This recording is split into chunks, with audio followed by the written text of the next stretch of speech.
Et salut à tous, c'est Mister Darwin. Aujourd'hui on se retrouve pour une petite vidéo. La semaine dernière, en effet, je vous avais promis que je vous donnerais des conseils pour réussir à jouer au bowling et faire des jolis scores.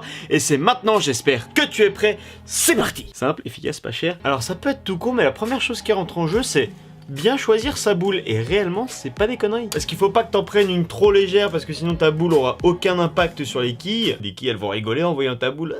Et il faut pas non plus qu'elle soit trop lourde, parce qu'il faut quand même que tu puisses la lancer, la boule.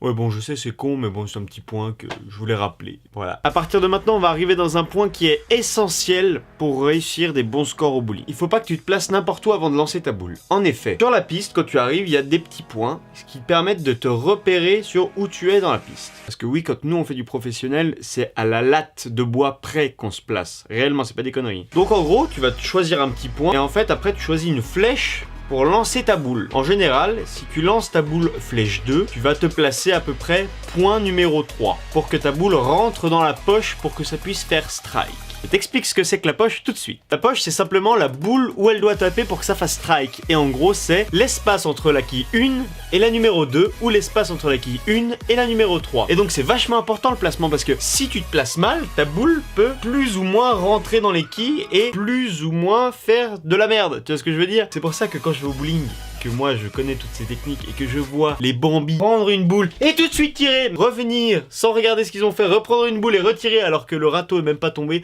alors ça c'est ce que je kiffe le plus. Ah, ça me fait tellement rire. Ah, il faut des bambis dans tous les sports, hein, qu'est-ce que tu veux. Ensuite, une fois que tu es bien placé sur tes repères et que tu es prêt à lancer ta boule, il faut que tu te vides la tête, faut que tu te concentres un minimum pour que ça soit précis. Le bowling c'est aussi beaucoup un sport de mental, donc si tes potes derrière commencent à te balancer des moqueries ou des intimidations, oublie-les, ne les écoute pas parce que ça va te déconcentrer et tu vas faire de la merde. Ensuite, une fois que tu vas lancer ta boule, pour être le plus précis possible, allonge bien ton bras droit, voilà, sur la flèche pour être le plus précis et que ta boule aille sur ta flèche, exactement.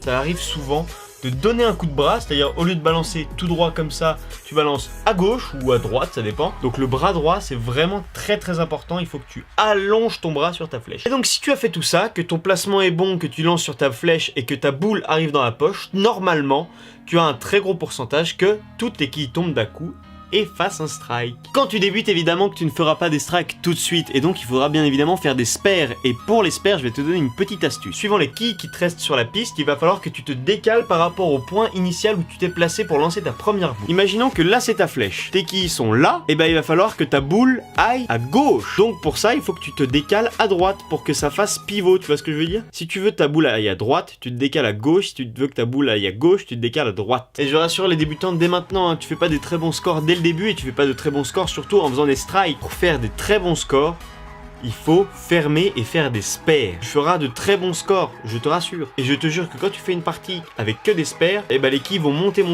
et tu vas faire de très jolis scores sans faire de strike. Par exemple, je vais vous raconter une journée qui m'est arrivée, une journée de dinguerie où j'étais vraiment en forme.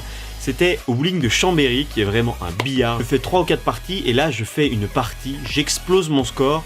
Je fais 221, j'avais jamais fait ça auparavant, c'était exceptionnel. J'étais comme un petit fou, la pause arrive, on mange le midi et on rejouait l'après-midi. Et j'étais à milieu de me douter que j'allais rebattre mon record que j'avais battu le matin. C'est-à-dire que j'ai fait 223. D'ailleurs ce jour-là, j'avais enchaîné les médailles parce que j'avais fait meilleure série homme, meilleure partie homme, meilleure série équipe et on avait fini deuxième du tournoi, je crois. Bon et bien les gens, c'est déjà la fin de cette courte vidéo pour vous donner des conseils pour réussir au bowling et épater tous vos potes et peut-être choper de la meuf malgré les chaussures de bowling dégueulasses que tu auras. Like, partage à tous tes potes si jamais eux aussi ils veulent des conseils pour jouer au bowling. Laisse un commentaire et abonne-toi, c'est le plus important. Et moi je te dis à vendredi prochain pour une nouvelle vidéo sur les Medieval Lordi. Je t'en avais parlé quand j'avais parlé de ma passion en vidéo. Ça arrive, c'est ce week-end et tu auras la vidéo la semaine prochaine.